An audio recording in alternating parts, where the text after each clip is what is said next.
네, 오늘의 정치권 이슈 국민의힘 성일종 의원, 더불어민주당 김성환 의원 두 분과 함께하겠습니다. 어서 오십시오. 네, 안녕하세요. 네, 설 연휴 끝났습니다. 연휴 기간에 정치권이 본 설 민심, 여야 평가가 극명하게 엇갈리고 있는데 두 분은 어떻게 평가하십니까? 먼저 성일종 의원님. 이게 지금 양 당이 나눠져 있잖아요. 예. 지지자들 약 한 30%씩은 다 자기들한테 유리하게 다 평가합니다. 그렇죠. 그리고 또 만나는 국회의원도 현장에서 만나다가 보면 비교적 상대 진영보다는 내 진영 사람들이고 그리고 또 중간지대에 있는 분들을 만나게 되지요. 예. 그래서 양 진영에서 이야기하는 건 그렇게 가치가 없을 거라고 보여지고 아무래도 이제 중간지대에 계신 분들의 이야기가 어떤 게 중심이 되고 또 예. 이분들의 바라는 게 어떤 것인지를 이제 읽어내는 게 정치인들의 목인데 여야 공이 민생에 대해서 이야기하시는 건 다 동일한 것 같아요. 그런데 예. 이번 설 민심에는 아무래도 이 통합 빅텐트가 치어진 이 일들과 그리고 한동훈 장관에 대한 연탄 봉사하면서 이게 굉장히 시끄러웠거든요. 예.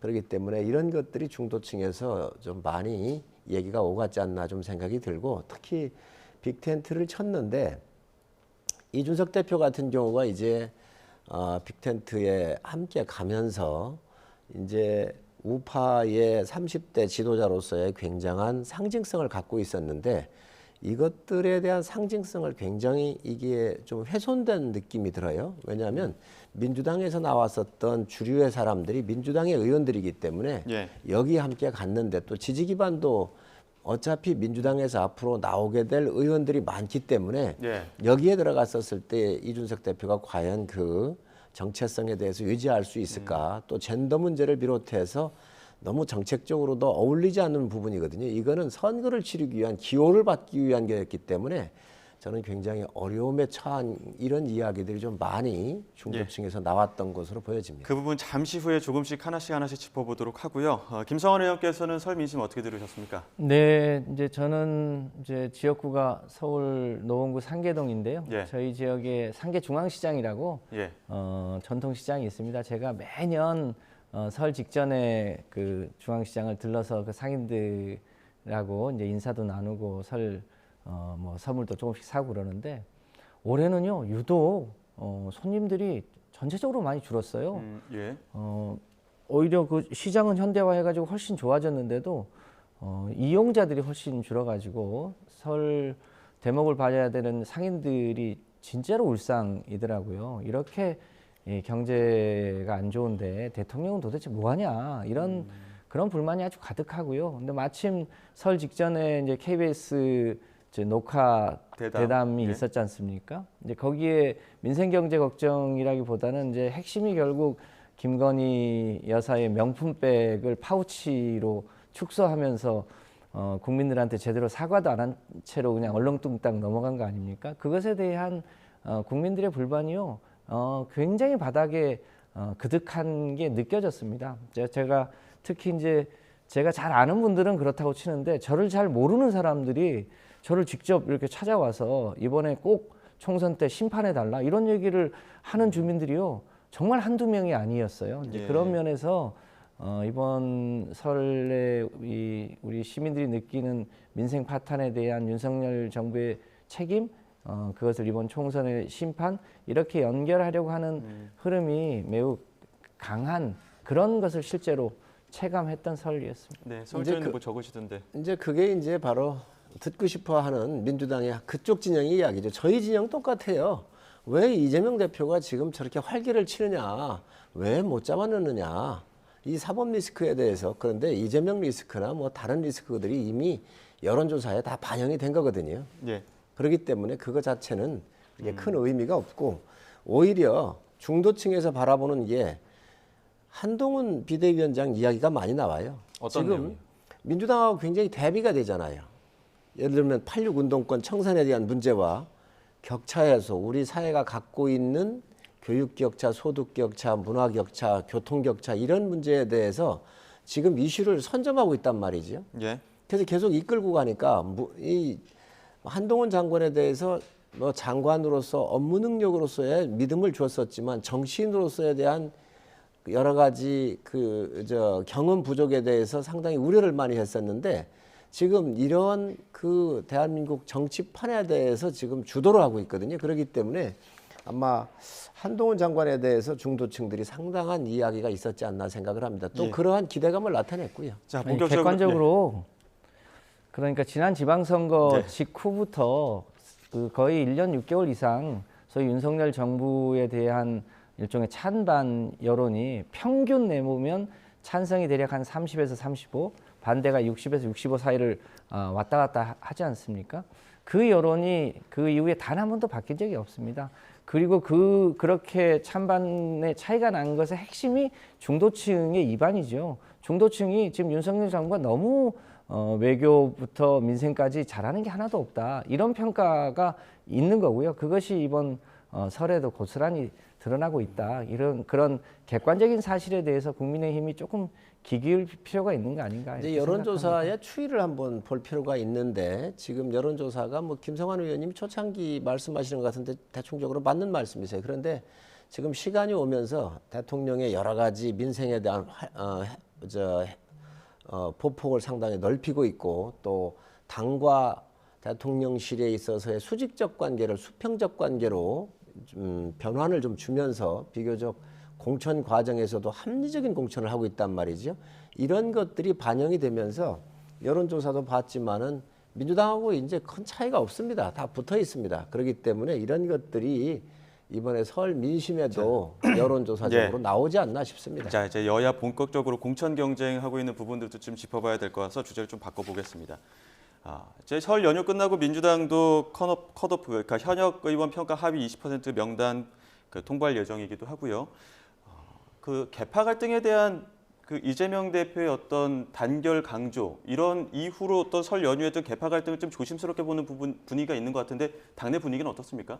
네, 저희 당의 이재명 당대표도 우려를 표했습니다만 이제 저희 당 내에 이제 소위 친명, 친문 예. 이것의 소위 갈등이 어디다 소소하게 있을 수는 있습니다만 그거를 일종의 침소봉대하는 이 소위 보수 언론의 흐름도 있고 그것을 가장 즐겨할 수 있는 사람들은 국민의힘 세력이라고 봐야겠죠. 이제 그런 면에서 저희 당은 이 소위 윤석열 검사 독재 심판을 위해서 우리 당의 총단합과 단결이 승리의 열쇠다 이렇게 생각하고 있고요. 우리 내부에 있는 사소한 차이는 최대한 줄여나가면서 또 한편으로는 혁신하고 한편으로는 단합하겠다고 하는 분위기가 있습니다. 이제 그런 면에서 이제 그렇지 않은 요소들을 굉장히 절제해 나갈 예정으로 있습니다. 예. 근데 이제 그 설 연휴 끝날 즈음에 어제쯤 그 임종석 전 비서실장 중성동갑 출마 불가 험지로 나가야 된다 이런 어떤 일부 보도가 있었고 아침에는 이런 부분에 대해서 이거 말이 안 되는 이야기다 사실이 아니다 이렇게 얘기했는데 어떻게 맞는 겁니까? 그러니까 저희 당의 의원들 중에 여러 가지 의견이 있을 수 있지 않겠습니까? 예. 성동에 출마하는 게 좋겠다와 불출마하는 게 좋겠다 혹은 험지 출마하는 게 좋겠다 다양한 의견이 있는데 개인의 의견을 마치 당의 무슨 전체 의견이나 지도부가 무슨 결정한 의견처럼 얘기하는 거는 예. 적절치 않다. 당의 전체 의견은 아니다. 그렇습니다. 그러면 이제 경선 가능성도 어느 정도 있다라고 봐야 되는 겁니까? 여러 가지 경우의 전략 공천 수가- 지역이어서 예, 여러 가지 경우의 수가 열려 있고 예. 가장 좋은 선택을 이제 조만간 해야겠죠. 예. 지금 정치권에 여당 이제 이야기 여와 야가 있잖아요. 예. 그런데 민주당도 여당이었을 때는 대통령이 있기 때문에 비교적 계파가 굉장히 센데도 나름대로 이게 질서가 있었어요. 예. 이제 야당으로 되잖아요. 저희가 야당일 때도 똑같았어요. 저희가 야당일 때 참으로 이게 야당 조정하기가 어렵습니다. 원심력이었기 때문에. 예. 아마 민주당도 우리 의장님 인재 영입을 하면서 고생을 많이 하실 텐데 야당이 되면 의원들이 또 개성이 강해져요. 개인 플레이가 강해지거든요. 그렇기 때문에 야당한테 지금 친문 또 친명 이 싸움뿐만이 아니고 그 안에 들어가 보면 무슨 민평연계 어떻게 여러 가지가 있어가지고 굉장히 복잡할 거예요. 아마 이런 것들이 예. 야당의 공천 과정에서 많이 불거지게 될 텐데 예. 저희가 경험했었던 야당의 개념보다는 지금 민주당이 겪게 될 야당으로서의 독특한 계보가 문화가 형성이 되어 있기 때문에 아마 공천 과정에서 굉장히 어려움이 겪을 겁니다. 특히 그 상징성이 있는 곳이 바로 이제 임종석 전 비서실장이잖아요. 중성동갑. 그렇습니다. 예. 그리고 특히 임종석 실장 같은 경우는 친문에 대한 이게 코어 부분이란 말이죠. 핵심 상징성이 부분이란 있죠. 말이죠. 상징성이 있단 말이죠. 그렇기 때문에 또 이게 향후에 이재명 대표의 정치적인 스텝하고도 상당히 이게 연관이 되어 있기 때문에 예. 아마 상당한 내관으로 몇 곳 정도는 상당히 충돌할 것으로 보여집니다. 예, 이재명 대표 그 친명과 비명 나누는 것 죄악이다 이렇게 얘기도 했었고 설 전야로 SNS 게시글을 또 상당히 많이 올리면서 단결을 강조하고 있는데 그런데 이제 어제 오늘 보도를 보게 되면 공천 그 적합도가 낮은 의원들에게 직접 전화를 하기도 했고 또 직접 만나서 불출마를 권고하기도 했고 이런 이야기가 나와서 공천 과정에서 이재명 대표 어떤 역할을 좀 해야 된다고 보십니까? 당 대표로서 가장 중요한 건 이제 공정한 관리가 가장 중요하죠. 또 그러면서도 한편으로 국민들의 눈높이에 맞는 혁신도 해야 되는데 혁신을 하려다 하면 혹시 뭐 소위 비명 뭐 찍어내기 아니냐 이런 오해를 살 수도 있지 않습니까? 예. 그런 면에서 보면 정치는 소탐대실하지 않고 대의 명분을 쫓아서 가는 게 가장 중요한 것 같습니다. 이제 그런 면에서 뭐 하위 평가를 받더라도 저희들은 그거를 무슨 컷오프를 하는 게 아니라 일종의 경선 과정의 감점 제도로 도입한 거고 예. 그걸 감안해서 이제 국민의힘도 그런 제도를 도입한 거 아니겠습니까? 예. 그런 요소들에 맞춰서 당이 공정하게 이 소위 이 후보 선출 과정에서의 경쟁은 불가피한 측면이 있는데 그런 경쟁 과정에서도 공정하게 관리하고 또 한편으로 혁신하는 것 그게 숙제이죠. 근데 그게 당 대표가 직접 전화하는 거는 조금 이례적인 부분들도 있다 이런 의견들도 나오는 것 같아요. 저는 당 대표가 직접 전화했다는 게 객관적인 사실인지부터 좀 확인해야 될 필요가 있다고 예. 보여집니다. 어떻게 보십니까?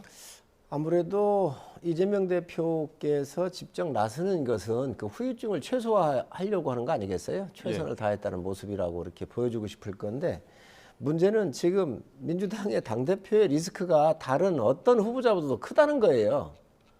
그렇기 때문에 민주당의 지금 공천에서의 딜레마가 있는 겁니다. 예. 저는 이 어려움이 굉장히 클 거라고 보는데 지금 당대표가 갖고 있는 도덕성이나 법적 리스크에서 봤었을 때 다른 후보자하고 비교할 수 없이 지금 아주 현저하거든요.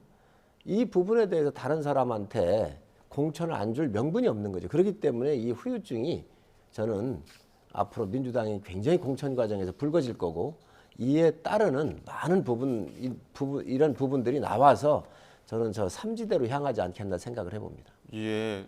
저희가 의견에 보기에는 대해서 어떻게 보십니까? 이제 국민의힘에서는 어떻게든 예를 들면 이제 거대 야당 발목 잡기 심판 혹은 뭐 운동권 세력 심판 이런 프레임을 만들고 가져가 보고 싶은 이제 욕심이 있는 것 같은데 실제로 국민 여론을 들어보면 이 소위 윤석열 검찰 독재 심판 이게 훨씬 더 강력한 프레임으로 작동하고 있거든요. 이제 그런 면에서 이번 총선이 일종의 구도죠. 구도의 핵심이 윤석열 검사 독재 심판이냐, 혹은 이제 거대 야당의 일종의 발목 잡기에 대한 심판이냐 이 프레임이 작동할 텐데 현재까지 여론은 되게 이 6대 3.5 그 구도가 그대로 가고 있는 것으로 보여진다고 저희는 판단하고 있습니다. 이제 그런 면에서 예. 국민들이 이 윤석열 정부 출범 이후에 거의 2년간 보여왔던 여러 가지 이제 국정 행태에 대해서 굉장히 이 국격에 대한 훼손, 눈 떠보니 선진국에서 다시 눈 떠보니 후진국으로 간 뭐 거의 외교, 안보, 국방, 민생, 경제 거의 모든 면에서 사실은 후퇴를 거듭하는 데다가 가장 크게는 정의롭지 않다. 왜 저 법 앞에 모든 사람이 평등해야 되는데 김건희 앞에만 가면 이 쪼그라드느냐, 왜 성역이 존재하냐 이런 부분에 대해서 국민들이 납득할 수 없는 대목들이 있는 것 같습니다. 이제 그런 부분에 대한 총선의 심판이 있을 거다라고 판단합니다. 운동권 심판 얘기를 하는데요. 운동권 주축되어 있는 게 민주당이에요. 그런데 이 운동권 심판에 대해서 들고 나온 게 박용진 의원 같은 민주당 내에서 또 후진들이 나오고 있는 거예요. 그리고 그동안 운동권 이 주축 세력들이 대한민국을 얼마나 망가뜨려 놨습니까? 각종 부정부패에 연루돼 있었고요. 송영길 같은 분들 대표적인 거 아닙니까? 자, 그래서 이거에 대한 것은 시대정신이에요. 이거를 민주당은 거부하고 싶을 거예요. 왜? 이 세력들이 유지가 돼야 되고 또 계속해서 당을 이끌어가야 될 중심에 서야 되기 때문에 그 욕심 때문에 이걸 내려놓을 수가 없을 건데 지금 검사 독재 얘기를 하는데요. 검사 독재? 아니 그걸 어떻게 검사 독재라고 얘기할 수 있죠? 이재명 대표 수사하는 것, 대장동에서부터 모든 수사, 그리고 송영길 대표의 돈봉투 사건이 다 민주당에 의해서 나왔고 민주당에 의해서 고발됐던 거예요. 그 고발된 거를 수사하는 게 왜 검사 독재지죠? 예. 그리고 검사 독재해가지고 피해본 사람이 있나요 지금? 이 민주당의 몇 사람들 저 재판받고 감옥 간 것밖에 없거든요. 예, 이걸 가지고 알겠습니다. 검사 독재라고 얘기하는 이 프레임이 과연 먹히겠나 잠시만요. 생각이. 지금 국민의힘 공천 상황도 한번 짚어봐야 되기 그러시죠? 때문에 네. 주제를 바꿔보겠습니다. 자, 오늘부터 공천 후보자 면접 시작하는데 성 의원님도 면접 보십니까? 저는 모레 봅니다. 아, 모레 봅니까? 네. 그 면접 그 진행을 하는 과정에서 영남권, 뭐 서울 강남권 이런 쪽에서 좀 신청자들이 좀 몰리는 부분들도 있고 특히나 중성동 을은 공천 신청자가 몰렸습니다. 하태경 의원이나 이영 전 장관, 이해운 전 의원 몰리다 보니까 이런 쪽에서 좀 인력 재배치가 나올 것 같다고 하는데 면접을 앞두고 있거나 면접을 보신 분 혹은 면접 대기하고 있는 분들의 어떤 당내 분위기는 어떻습니까? 오늘부터 시작을 했거든요. 예. 아직 만나보진 못했고요. 우선 영남권 쪽에서 보면 예, 경쟁력 있는 후보, 예, 지방정부의 장을 했거나 또 다선이시잖아요. 이런 분들이. 그래서 상대의 후보에 대해서 정말 경쟁력을 갖춘 분들이 갖고 있는 분들이 거기에 적소에 가서 지금 현재 우리가 배치를 하고 있는 게 좀 보여지고 예, 또 이제 강세 지역, 강남을 비롯한 이런 쪽에 우리가 그러한 일을 하게 될 거예요. 이것은 비교적 대의 명분이 좋잖아요. 대의 네. 명분이 있고 그리고 옛날에 공천은 다 잘라내는 거였단 말이죠. 예, 지금 잘라내는 게 아니라 상대 진영의 다선이거나 상대 진영에서 상대 진영에 있는 국회의원 지역에 가가지고 우리 당에 다선으로서 경쟁력 있는 분을 갖다가 그쪽에 재배치하는 재배치를 하는 부분들이 있죠. 부분이기 때문에 저는 굉장히 합리적이라고 보고 예. 성동에서도 지금 인지도 있는 세 분이 함께 계신데 예. 이분들도 재배치를 좀 하는 게 좋지 않겠습니까? 저는 뭐 개인적으로 충분히 아주 그 모든 방법을 동원해서 서로 이렇게 좀 경쟁력 있는 후보들이 좀 더 예. 다른 지역에 가서도 한석을 좀 더 가져오는 역할을 해야 한다고 생각을 합니다. 근데 이제 PK나 낙동강 벨트 중심으로는 그 중진의 어떤 현역 재배치로 어떻게 보면은 이탈을 최소화한 어떤 부분들이 있는데 TK 쪽으로는 25개 의석 전부가 국민의힘이라 이거 재배치로는 안 된다. 어느 정도의 물갈이가 있어야 된다 이런 의견들도 있거든요. 이제 거기는 또 거기에 맞는 기준이 있겠지요. 당무감사도 했기 때문에 하위를 정리하는 방법도 있을 거고요. 예. 또 때로는 다선이라 하더라도 경쟁의 기회를 부여해서 또 신인한테는 가점이 돌아가기 때문에 그런 과정을 거치지 않겠나 생각을 합니다. 예. 그 지금 TK 쪽이 지금 바로 수도권으로 올라왔을 때는 경쟁력이 없잖아요. 어쨌든 시간이 좀 필요한데 그래서 TK는 또 그런 지역의 특성상 여러 가지를 고려할 수 있다고 보여지고 또 공천을 못 받더라도 국가에 여러 가지 기여할 수 있는 집권 여당이 많은 그 툴을 가지고 있기 때문에 예. 저는 그러한 재배치도 또 가능할 거로 보여집니다. 예, 어떻게 바라보십니까? 낙동강 벨트 쪽으로 해서 중진 어떤 현역 의원들이 배치되는 부분? 예, 지금은 이제 국민의힘의 소위 당내 중진 의원들이 이제 지역을 옮겨서 지금 출마하는 쪽으로 가닥을 잡아가는데 그 이면의 핵심은 결국 용산의 핵심 참모들과 차출된 사람들을 보다 좋은 지역에 배치하기 위한 수단으로 지금 하고 있는 사전 정리 작업 아니겠습니까? 그러니까 여당이 이 소위 검찰 캐비넷도 있고 또 이 뭐 대통령의 보이지 않는 힘도 작동했을 거라고 예측되는데 이제 결과적으로 속으로는 부글부글 하면서도 어쩔 수 없이 소위 이 현역의 다선 의원들이 이제 어려운 지역으로 재배치되고 있는 거죠. 뭐 PK 지역도 마찬가지고 TK 지역도 이제 그런 요소들이 없지 않을 텐데 결과적으로 어디선가 이제 파열음이 날 것으로 보여집니다. 더 중요한 거는 예. 소위 용산의 핵심 참모들을 좋은 지역에 꽂아놓기 위한 사전 정지 작업의 일환이다. 근데 그런 대통령이 측면에서 좀 후광은 볼 없다 필요가 이렇게 딱 있겠습니다. 잘라 이야기했는데 후광은 없지 않다라고 보시는 겁니까? 그럼? 그동안 뭐 우리 국민들이 다 아는 것처럼 이 국민의힘의 이준석 당대표부터 계속 찍어내기를 하고 또 김기현 당대표를 세웠다가 또 내보내고 이런 과정에서 당무 개입이 있었다고들 많이들 국민들이 생각하는데 그때마다 대통령 한 번도 당무 개입하지 않았다고 얘기하지 않았습니까? 예. 누가 그걸 믿겠습니까? 의장이 그거는 좀 잘못 알고 계신 것 같은데 지금 대통령 지지율이 올라가고 당의 지지율이 올라가는 것이 당과 대통령실에 대한 수평적 관계가 설정이 잘 돼 있잖아. 역사상 처음 있는 일입니다. 민주당도 옛날에 이렇게 못했어요. 집권 시에. 자, 그런데 여기에 가장 중요한 게 대통령께서 공천을 관여 안 하시는 거예요. 그래서 후광 없다고 얘기했거든요. 지금 대통령실에 있으면서 정말로 아주 쉬운 지역에 가가지고 안방에 가가지고 공천 받거나 아니면 전략 공천 꽂은 곳이 있으면 얘기를 해보십시오. 없거든요. 이러한 공정한 공천의 룰이 지금 당에서 작동되고 있기 때문에 국민들께서 예. 처음 보는 그러한 공천 과정을 보시면서 박수를 보내는 거거든요. 예, 지금 저는 앞으로 재배치도 중요하고 예. 특히 대통령실의 수석급 이상 장관했던 분들 같은 경우는 후광에 대해서 대통령께서 절대로 용인 안 하실 거예요. 그렇기 대통령의 때문에 핵심 참모였던 주진우 비서관 가장 좋은 해운대로 가지 않습니까? 해운대 갑 그리고- 경선 그래도 치른다고 하고 이현모 그리고 전 비서관도 뭐 경기 해수부 차출론도 차관했던 분 서병수 의원 지역으로 지금 간다는 거 아닙니까? 예. 결국 가장 좋은 노른자의 지역에 이 소위 대통령 측근들을 심는 과정들이 조만간 아마 전면으로 드러날 것으로 어차피 보입니다. 거기 가가지고요 경선하게 될 거예요. 네, 그 부분도 그렇습니다. 한번 그런데 지켜봐야겠죠. 현역이 빠졌잖아요. 하태경 의원 서울로 올라왔고 서병수 의원이 다른 지역으로 가셨잖아요. 전재수 의원 쪽으로 갔잖아요. 그럼 거기 가서 누군가는 해야 돼요. 그러면 자. 여러 경쟁자하고 경쟁하는 거예요. 그게 왜 후광을 필요로 하겠습니까? 지금 어찌됐든 간에 공천 과정에서 일부의 잡음이 없을 수는 없고 그런 부분과 관련해서 한동훈 비대위원장 역시 그 공정 과정에서 그 갈등을 수습하는 모습이 있었습니다. 한번 들어보시죠. 김성태 전 의원은 누구와 다르게 진짜 단식을 하신 분이고 단식의 목적 자체도 누구처럼 자기를 지키려는 것이 아니라 민주주의를 지키려는 명분이 있는 것이었습니다. 우리 당은 이번에 우리가 도입한 시스템 공천의 과정을 존중해야 합니다. 그렇기 때문에 당의 후보로서 김성태 전 의원을 국민들께 제시하지 못합니다.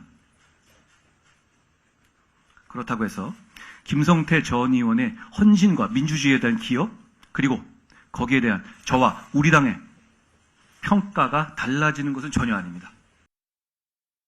그래서 지금 비대위에서 형사처벌받은 후보자 사면 복권과 무관하게 부적격을 하다 보니까 김성태 전 의원 강서을 출마하려던 김성태 전 의원을 겨냥한 것 아니냐 이런 당내 의견들 좀 나왔던 것 같더라고요. 어떻게 보십니까?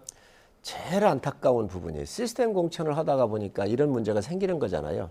김성태 의원께서 원내대표 할 때 제가 부대표를 했습니다. 예. 그런데 김성태 원내대표가 안 계셨으면 민주주의를 훼손했었던 드루킹이라고 하는 사건을 수면 위로 올릴 수가 없었던 거예요.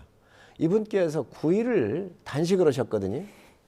그리고 그 결과물로서 드루킹이 특검을 받아들였고 그 은닉하고 다 했더라도 일부가 나와서 이게 김경수 지사를 비롯해가지고 드루킹이 구속되고 했었던 사건이거든요. 대한민국의 야당의 원내대표에 의해서 민주주의가 회복되어진 상징적인 원내대표였습니다. 그리고 단식이었습니다. 그런데 그에 대한 보복으로 사실 이게 딸 부정비리 차용 뭐 이런 걸 가지고 이게 이제 수사를 받아가지고 나왔었던 이런 사건인데 정말 안타까운 부분이 있습니다. 지도부는 그렇지만 어쨌든 시스템 공천에 의해서 그런 전력이 있다 하더라도 사면을 받았더라도 배제하겠다라고 얘기를 하고 있기 때문에 제가 봤었을 때는 이거는 구제는 어려울 것 같은데 참 안타까운 일이라고 생각을 합니다. 이 김성태 의원의 민주주의 회복에 대한 원내대표로서의 투쟁과 헌신에 대해서는 우리가 다 존경을 해야 한다고 생각을 합니다. 김성원 의원. 네, 김성태 의원에 대한 국민의힘의 일종의 컷오프 문제를 저희가 뭐 이래라 저래라 할 일은 아니라고 보여집니다. 근데 더 큰 문제는 지금 총선을 앞두고 윤석열 정부가 소위 김건희 특검법에 대해서 일종 계속 이제 처리를 안 하려고 하고 있고 또 김건희 여사의 명품백 사건도 제대로 수습을 못 하고 있는 거 아니겠습니까? 이런 과정에 대해서 국민들이 좀 납득할 만한 사과 혹은 대안 뭐 이런 게 필요한데 전혀 이 부분은 일종의 모르쇠로 일관하고 있고 이런 문제들이 훨씬 더 큰 문제라고 보여집니다. 그런 것부터 좀 정리하면서 국민들에게 심판을 받아야 되는 거 아닌가 싶습니다. 예, 제3지대 이야기를 해야 돼서 아마 시간이 조금 김성태 없습니다. 예, 잠시만요. 대표의 이 공천 배제는 민주당한테도 적용을 해보면 굉장히 아픈 부분이 될 겁니다. 예, 그 부분에 대해서는 다시 한번 얘기를 나눠보도록 하고요. 3지대 이야기 하겠습니다. 지금 설 연휴 첫날 앞서 말씀하셨지만 제3지대가 전격적으로 빅텐트 구성에 합의를 했습니다. 관련한 영상이 있습니다. 영상 한번 보고 두 분 의견 나눠가도록 하겠습니다. 이준석 대표의 개혁신당과 이낙연 대표의 새로운 미래, 금태섭 대표의 새로운 선택, 그리고 민주당 탈당파 의원으로 구성된 원칙과 상식이 합당을 선언했습니다. 보수와 진보를 아우르는 대통합, 이른바 빅텐트가 성사된 겁니다. 제3지대 통합신당 합당 합의문, 당명은 개혁신당으로 한다. 공동대표는 이낙연 대표, 이준석 대표가 맡는다.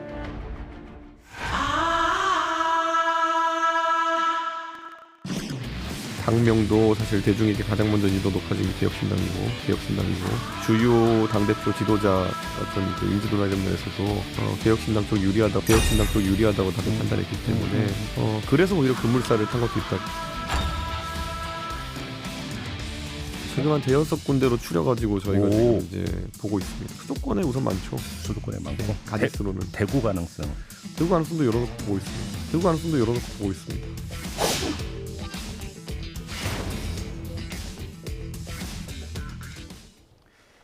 네, 일단 합치긴 합쳤는데 뭐 공천, 공약이라든지 혹은 각 당의 정체성이 조금씩 다른 부분이 있어서 이 험로를 과연 극복할 수 있을 것이냐 이런 부분에 대해서 많은 의견들이 나오는 것 같은데 먼저 성일정 의원은 어떠십니까? 국민들께서 보실 때 이게 선거용으로 급조된 정당이잖아요. 그리고 뉴스를 만들기 위해서 네 정파가 함께 뭉쳤잖아요. 여기에는 정치적인 지향점이나 이념이나 동질성이 없습니다.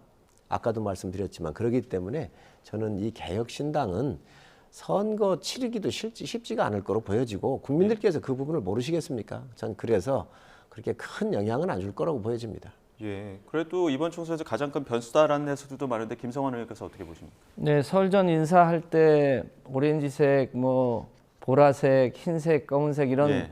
네 가지 색깔이 모인 거 아닙니까? 예. 산수로 치자면 1 더하기 1 더하기 1 더하기 1 하면 4가 돼야 되는데 사실은 4가 되기는커녕 0.5, 1.0이나 될까 하는 그런 판단을 하는 분들도 꽤 많이 있습니다. 예.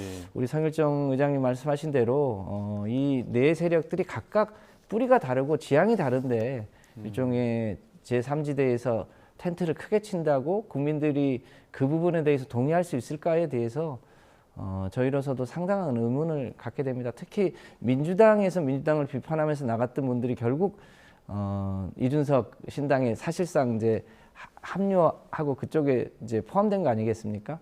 그러려고 민주당을 비판하면서 나갔나라고 하는 일종의 뭐랄까요, 탄식, 예. 좀 안타까움, 뭐 이런 게 있는 편입니다. 이게 이제 중심 세력이 누구냐가 중요하잖아요. 그 중심 세력이 결론적으로 가치나 지향성, 여러 가지 정치적인 목표를 설정하게 될 텐데 제가 볼 때는 저희 당보다는 민주당이 의원 수가 많잖아요. 공천 탈락할 사람이 민주당이 훨씬 더 많거든요. 예. 그렇기 때문에 향후에 개혁신당은 제가 볼 때 민주당에서 탈락자들의 모임이 중심이 될 텐데 예. 여기에 지금 이준석 대표가 들어가 있거든요. 그래서 지금 현재 이준석을 지지했던 젊은 청년들이 탈당에 지금 도미노가 이루어지고 있는 거 아닌가. 그래서 이거는 결론적으로 가보면 민주당한테 굉장히 큰 부담으로 작용될 가능성이 큽니다. 예, 앞서 계속 그 민주당에서 의원들이 많이 빠질 거다 이렇게 강하게 예측을 하셨는데 이 부분에 대해서는 어떻게 김성환이 어떻게 보십니까? 글쎄요, 이제 국민의힘도 이제 가장 핵심이라고 하는 TK 지역과 PK 지역의 공천이 진행돼 보면 실제로 어디서 더 많은 이삭 줍기를 할지는 이제 두고 봐야 할 일인데요. 예. 이삭 주어서 새싹 나겠습니까?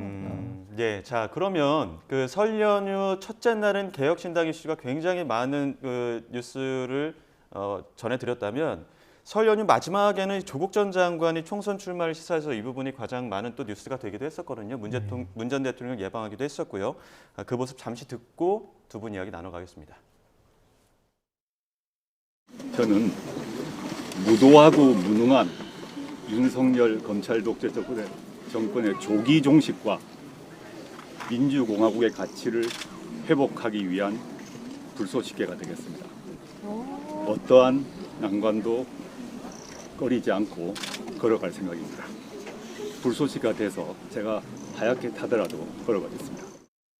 조국 씨는 민주당으로는 못 나와요. 민주당 그렇게 이렇게 정말 이재명 대표 때문에 정말 도덕적이 극단적으로 낮아져 있는 민주당에서조차 조국 씨를 공천하기 어렵단 말이야. 누군 알고 있죠? 그럼에도 불구하고 그런 이재명의 민주당에서조차 출마해서 배지를 달 수 없는 조국 씨가 이렇게 뒷문으로 우회해서 국회의원 배지를 달 수 있는 제도가 바로 이 제도입니다. 그것만 봐도 알 수 있는 것 아닙니까? 네, 먼저 김성환 의원께서는 어떻게 바라보십니까? 얼마 전에 그 차범근 전 이제 축구 감독이 이 조국 전 장관 가족에 대한 탄원서를 내지 않았습니까? 너무 과도하다는 이제 탄원서를 냈는데 이제 조국 전 장관 입장에서 보면 본인과 그 가족들의 들이댔던 칼날이 너무너무 과도하고 그것이 결과적으로 윤석열 검사 독재 정부의 책임이 있기 때문에 그 부분에 대해서 이제 본인이 교수로 돌아갈 수 있는 상황도 아니고 그런 상황에서 이 윤석열 검찰 독재 정부를 일종의 심판하는데 작은 힘이나마 보태겠다라는 건데 이제 여러 가지 여건으로 보면 무슨 본인이 지역구 출마를 하겠다는 것 같지는 않고 일종의 이제 정당을 만들어서 일종의 이 준연동제 과정에서의 역할을 하겠다 이런 취지인 것 같은데요. 아직 뭐 실체화된 게 아니기 때문에 조금 더 지켜봐야 되지 않겠나 싶습니다. 네, 성일종 의원께서 어떻게? 이재명 대표의 오락가락했잖아요. 준연동제냐 병립형이냐. 예. 이거에 대한 틈에 기생을 하겠다라고 나온 게 조국 장관이에요. 조국 장관이 생각을 해보세요. 본인이 지금 현재 1, 2심에서 실형을 받았잖아요. 부인도 그래 됐잖아요. 딸도 그렇잖아요. 지금 어떤 명분으로 국민들한테 표를 달라고 할 거죠? 본인이 지금 현재 심판받고 있는 거고 사법부에 의해서 1, 2심에서도 이제는 대법원 가면 그냥 법리심사기 때문에 형이 확정되면 감옥을 가야 될 뿐이에요. 그런데 여기에 지금 뭐 정권의 조기 종식을 위해서 불쏘시개가 되겠다라고 얘기를 하는데 지금 대한민국에 그러면 사법 제도를 다 부인할 겁니까? 본인이 법무부 장관 했던 분이잖아요. 명분에 맞지 않는 지금 언행을 하고 있는데 저희는 뭐 조국 장관께서 나오신다고 한다면 저희는 나쁠 거 없다고 생각을 합니다. 예, 알겠습니다. 여기까지 듣도록 하겠습니다. 지금까지 국민의힘 성일종 의원, 더불어민주당 김성환 의원 두 분과 함께했습니다. 오늘 말씀 고맙습니다. 감사합니다.